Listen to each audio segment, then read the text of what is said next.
La oposición totalmente desesperada para intentar voltear un gobierno democráticamente elegido, porque tanto que lloran dictadura, que esto no es una democracia, decime qué es entonces. La gente puede pensar como quiere, puede hacer lo que quiere dentro esté de la ley. Ahora, si vos pensás que porque no te gusta un gobierno tenés que ir a romper absolutamente todo, a prender fuego a autos, inclusive querer entrar a la casa de gobierno, y déjame decirte que eso en cualquier país del mundo no está permitido. Inclusive en algunos países hay que pedir permiso para ir a marchar cerca de los edificios gubernamentales. Pero bueno, acá tenemos neandertales todavía no avanzados en la Argentina, en el que piensan que pueden hacer absolutamente lo que quieren y prácticamente comiéndose la película del Che Guevara. Vamos muchachos, si no les gusta este gobierno, esperen a las elecciones que vienen y ojalá ganen el candidato que ustedes prefieran. Mientras tanto, bánquense lo que eligió la gente. Y si se autodenominan pueblo, bueno, ahí ya estamos mal, porque pueblo no son 5.000, 10.000 personas. Tras esa gente gorila estaba rompiendo absolutamente todo, el verdadero pueblo estaba luchando y trabajando para sacar el país adelante. Los mismos defensores de la libertad de expresión, de la libertad de prensa, son los mismos de que si llegas a pensar diferentes a ellos son capaces de cagarte a piñas. Así que muy democráticos no son los muchachos, Iván, reapareció Cristina Fernández de Kirchner, criticó lo que ocurrió este miércoles allí en las inmediaciones del Congreso, pero también criticó el acuerdo con el Fondo Monetario Internacional y el modo en el que se dio. ¿Qué mirada tenés? No sé si viste el tuit de Cristina, pero me gustaría tu análisis. Escuchar a Cristina Fernández de Kirchner más hablar sobre economía me parece que es perder el tiempo, volver a etapas indeseables, por no decir oscuras. O sea, Cristina tiene de asesores económicos a gente que está completamente en los márgenes de la profesión. Lo que está haciendo la Argentina hoy en día en materia de política económica está completamente en línea con los libros más ordinarios, comunes, normales, ortodoxos, traen las recetas que ya dieron resultados, no te digo en Inglaterra, en Suiza, acá en los países vecinos, que ya no tienen inflación, que hace mucho tienen un crecimiento previsible, estable y sostenido.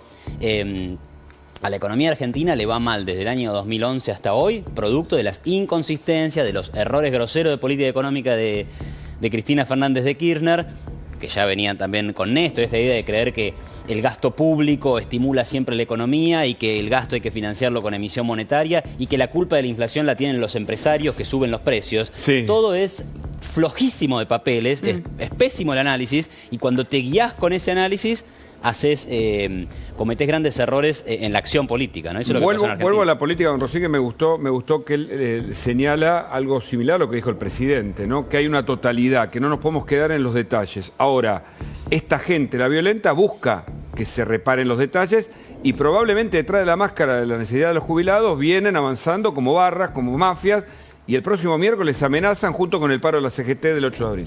Vamos a los conceptos fundamentales. Dale, a ver. Concepto fundamental, patota, psicópata. Concepto fundamental, es hora de sacar conclusiones.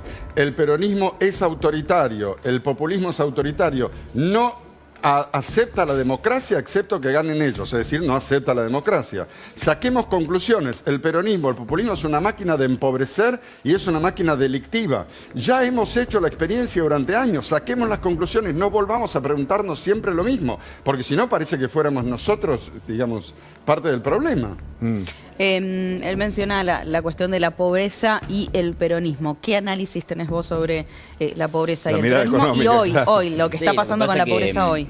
Lo que pasa es que bajo el nombre peronismo aparecen es un paraguas muy amplio, expresiones muy diversas. Por ejemplo, la de los 90 fue una cosa, pero en general, es verdad, el peronismo, el primer peronismo, siempre ha creído en la idea de la industrialización por sus grandes errores de ideas, ¿no? La industrialización por sustitución de importaciones, cerrar la economía, subsidiar, proteger a la industria, eso ha generado estancamiento económico.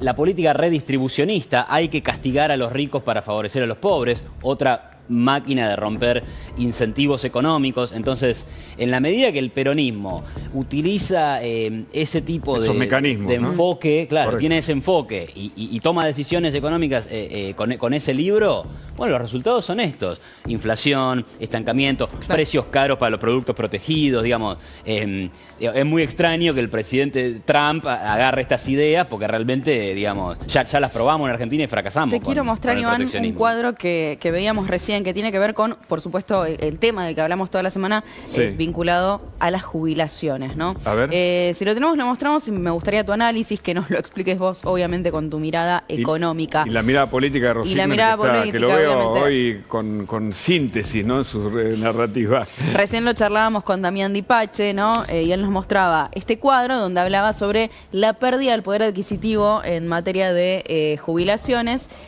Y acá se ve, ¿no?, cómo fue variando con, bueno, desde Mauricio Macri hasta ahora, ¿no? Ahí vemos Mauricio Macri, menos 18,5. Tenemos después un Alberto Fernández que pasa de 4,6 a 27,4. Tremendo. Y Javier Milei, ahí tenemos, ¿no?, mínima 2 y máxima 2,9. Con una recuperación ahí en la curva, que es un poco lo que nos explicaba Marcarián, que es experta como abogada previsional, ¿no? En términos económicos, ¿qué nos puedes decir de esto, Iván? Tendría que mirarlo porque, digamos, tomar diciembre... digamos, para medir la gestión, es verdad, vos podés agarrar diciembre. Voy a poner el panorama general. Dale, por favor, sí. Porque no quiero ir al detalle de los números, que puede ser problemático. Sí. Si los jubilados perdieron plata el año pasado, es porque el sistema está quebrado. El sistema lo armaron para que sea insostenible. Sí. Cuando agarrás a 3 millones de personas que no han aportado a una pileta de recursos, y con esa pileta de recursos, sobre la que aportó la otra mitad, le querés dar a 3 millones de personas nuevas, bueno, evidentemente va a tener un faltante. A un sistema que ya está quebrado hace mucho. Por eso, y ese faltante, que lo generaron los gobiernos anteriores, ingresando gente que no había aportado a los recursos, bueno, ¿cómo termina? O bien te quedas sin plata, o bien todos ganan menos, ¿sí?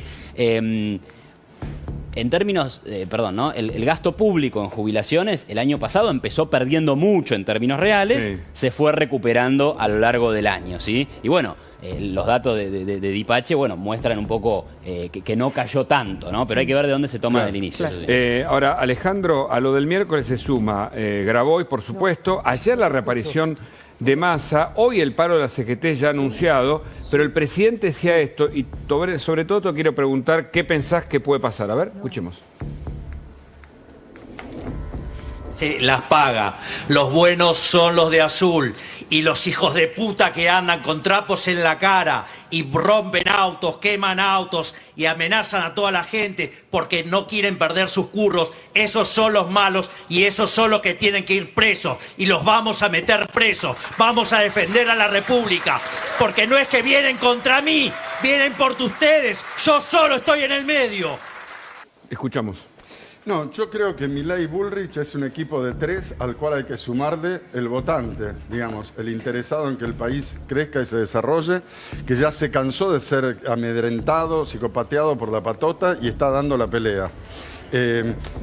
Creo que la cosa va a salir bien. Por suerte, cada paso que da esta oposición, que es un rejunte capaz de mezclar cualquier cosa, cada paso que da esta oposición termina paradójicamente por fortalecer al votante y al que apoya al gobierno. ¿Eso ves? ¿Que el gobierno sale fortalecido? Por supuesto, sí, sin incluso duda alguna. con las cuestiones que ocurrieron durante la marcha, como por ejemplo el caso Pablo Grillo. Por favor, o sea, no nos comamos el amague. ¿Quién fue a romper todo y a hacer quilombo? No fue de repente la Fuerza de Seguridad. Las Fuerzas de Seguridad actuaron bien y trataron de contener esa patota psicópata. Seamos claros, no caigamos en el amague de preguntarnos. Te sigo en el análisis.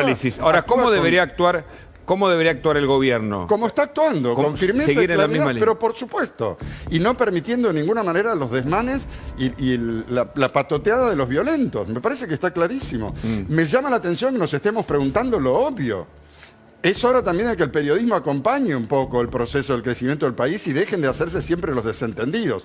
Periodismo y Poder Judicial, que está muy mezcladito. Hace falta que se incorporen a la recuperación del país con decisión estos sectores de la sociedad que parece que a veces están dando vueltas haciéndose los desentendidos, tal vez porque son partícipes y cómplices. Nosotros contamos lo que está pasando y te invitamos para que... Los periodistas es una gran masa. Claro. Digamos, yo te valoro a vos y valoro a otros. Pero muy claramente la mayor parte parte del periodismo es cómplice de la mafia y de la patota, porque ponen en duda acciones completamente claras. Habló Juan Grabois también sobre este tema y quisiera que lo analicen. A ver.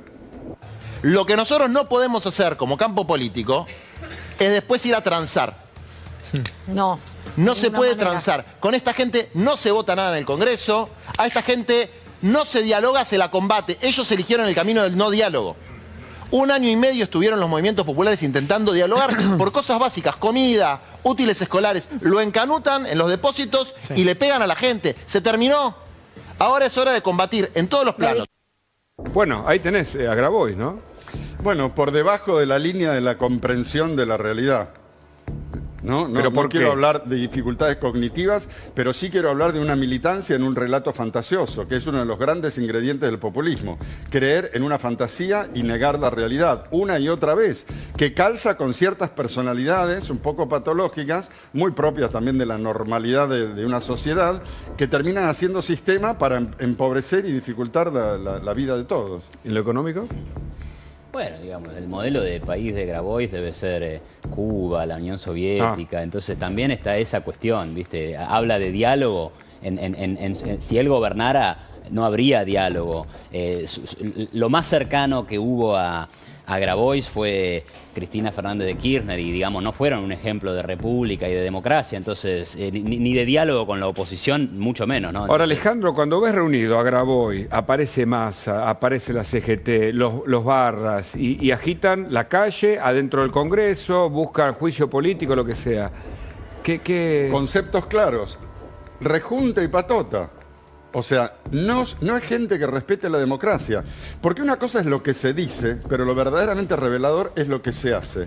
Vos podés decirle autoritario a Milei, pero el verdaderamente autoritario es este rejunte patotero del peronismo y sus variantes, que terminan todos unidos en una cosa impresentable, que después de incluir sectores del radicalismo, por supuesto siempre sectores del sindicalismo, y va creciendo. ¿Qué opinas de la CGT? Que algunos lo acusaban de un sector dormido y ahora confirmó... La CGT es impresentable. Para el 8 de abril. No les importa nada la situación de nadie, es un falso humanitarismo. No les importa la situación... Falso humanitarismo, no les importa la situación del jubilado, no les importa la situación de la pobreza. Solo les usan esos temas cuando ellos no están en el poder robando todo lo que quieren robar. Es clarísimo, saquemos las conclusiones.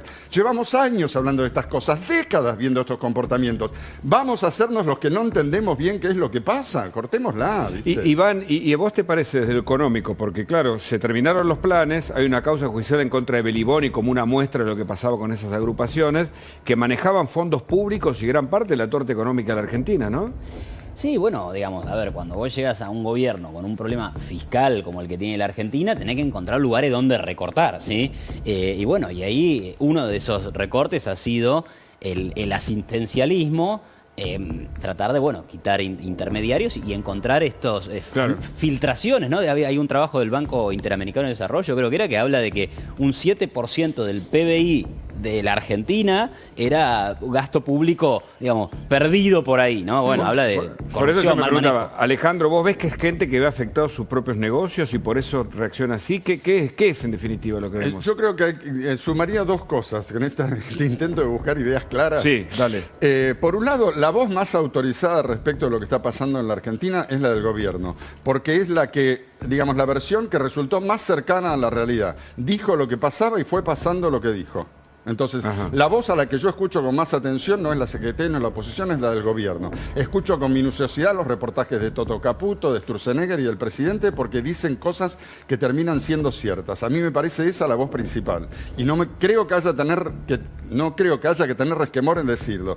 Y lo otro que me parece claro es que tenemos una oposición desconcertada y desesperada, porque ven que las cosas no les van a salir bien, que comete, por suerte, errores todo el tiempo, pero me parece que es importante para que esos errores, digamos, sean evidentes, que nosotros no nos comamos el amague y no empecemos a preguntarnos nuevamente cosas que ya están respondidas.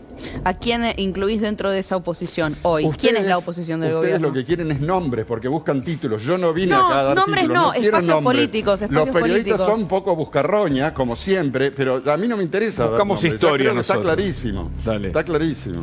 A ver.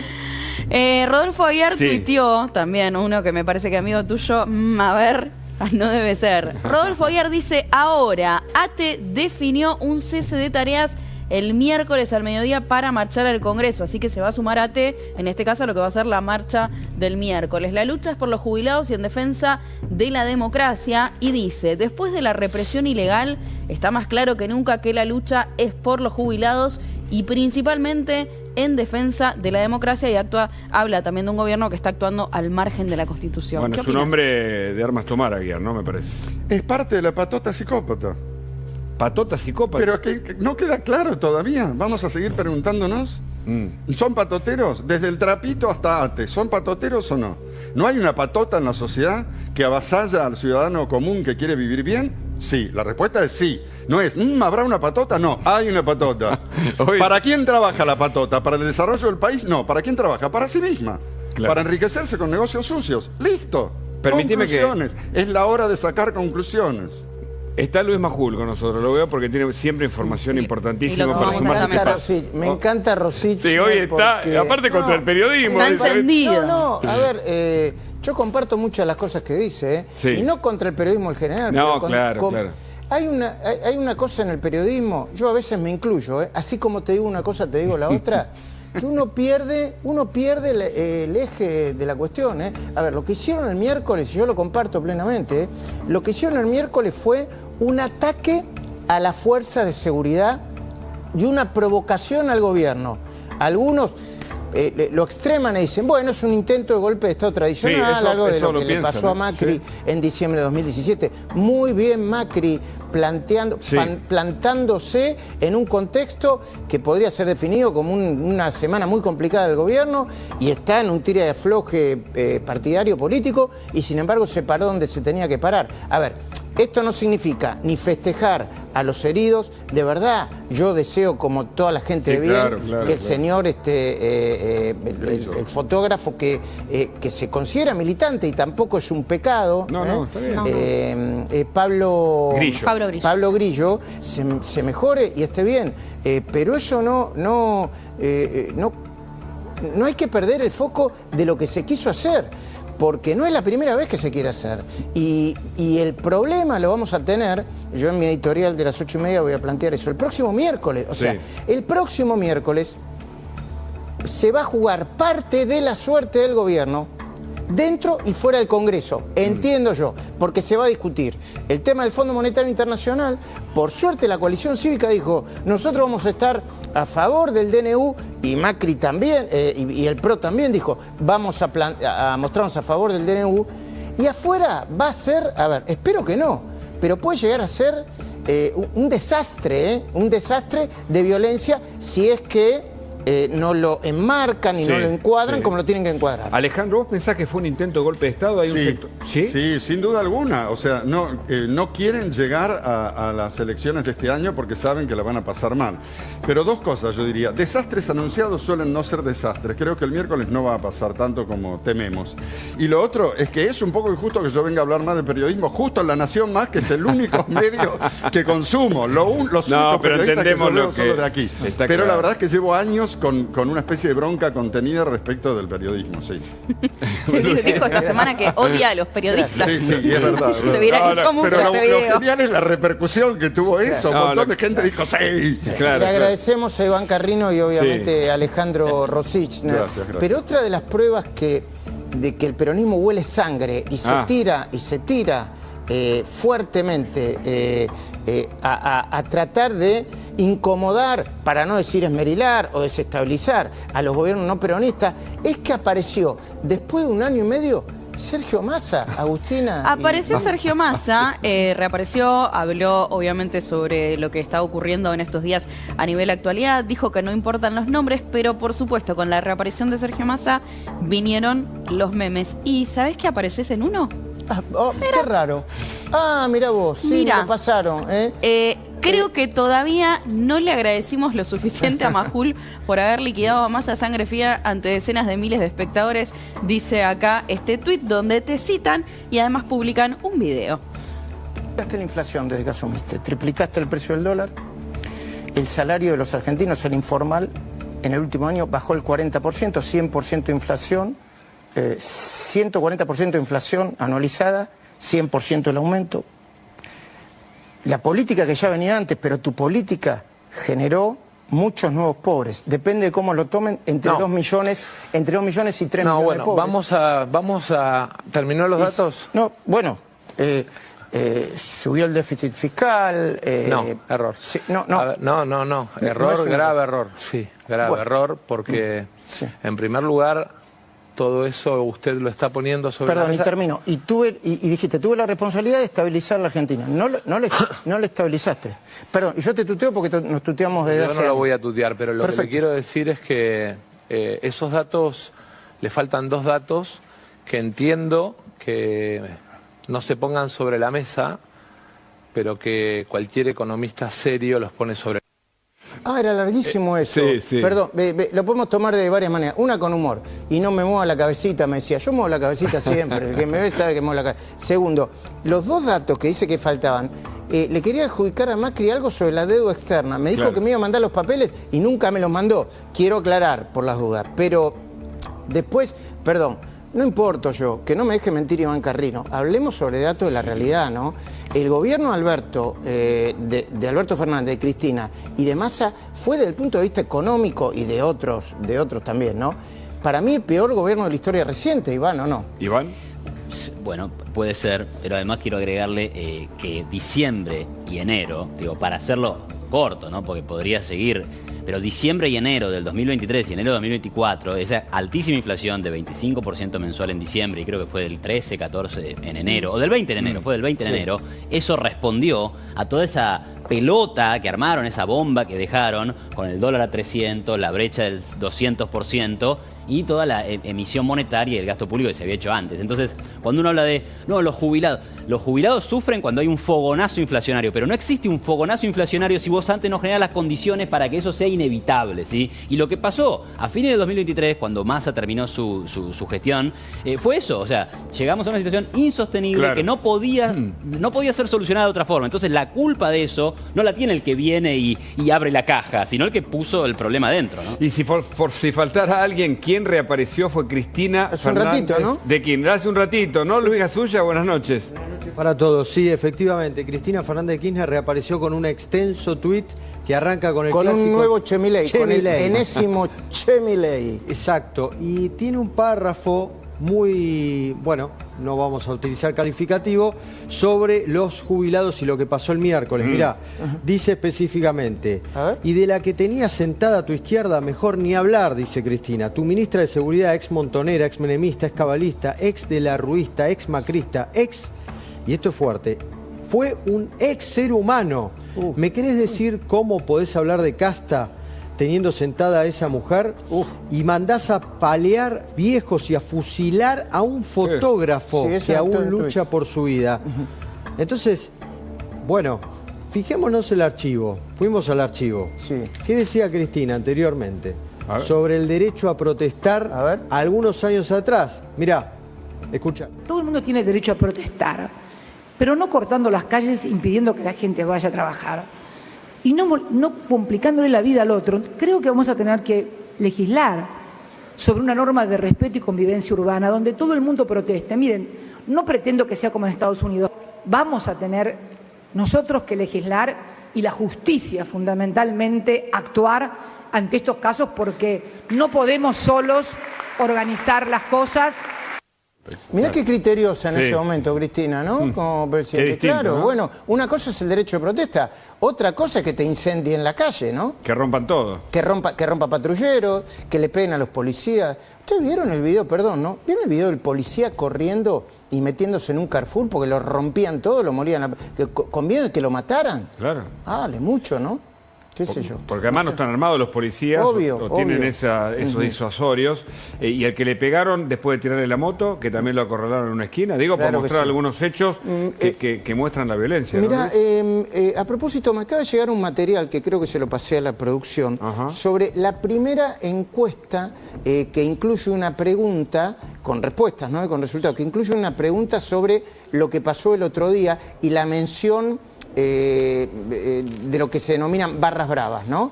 Es una encuesta de Isasi Burman, no es una encuesta completa, es un adelanto de la encuesta. Dice, ¿qué opina usted de la participación de manifestantes ligados al fútbol, autodenominados hinchadas unidas y denominados barras bravas por la policía en la marcha de los jubilados del miércoles 12 de marzo, el miércoles pasado? En desacuerdo, el 61%, de acuerdo 31%, no sabe 8%. Algunos podrían decir, che, pero es una pregunta sesgada o dirigida, porque no se autodenominaban barras bravas, o eran la segunda línea de los barras bravas. Pero yo pregunto, le voy a preguntar a Rosine, ¿qué diferencia hay entre la primera línea, un barra brava, la segunda línea, la tercera? Yo no entiendo esa diferenciación, por lo menos la diferenciación que hacen algunos colegas. Una manera de entenderlo sería que las segundas y terceras líneas son las enviadas por las primeras para protegerse. ¿No? Claro, claro. Vayan. Bueno, algunos dicen que los líderes no van porque justamente mandan a los que están detrás de ellos, ¿no? Como siempre pasa. Pero, ¿saben? ¿Les puedo recordar algo? Sí. En febrero del 2021, gobernaba Alberto Fernández, explotaba el vacunatorio VIP, a las pocas horas le pedían la renuncia al ministro de Salud y un grupo de jubilados se acercaba a la Quinta de Olivos y los molían a palos. Claro, Integrantes de la CGT, podemos ver las imágenes, barras bravas y el sindicato de fleteros que pedía bancar a Alberto Fernández. En aquel momento Alberto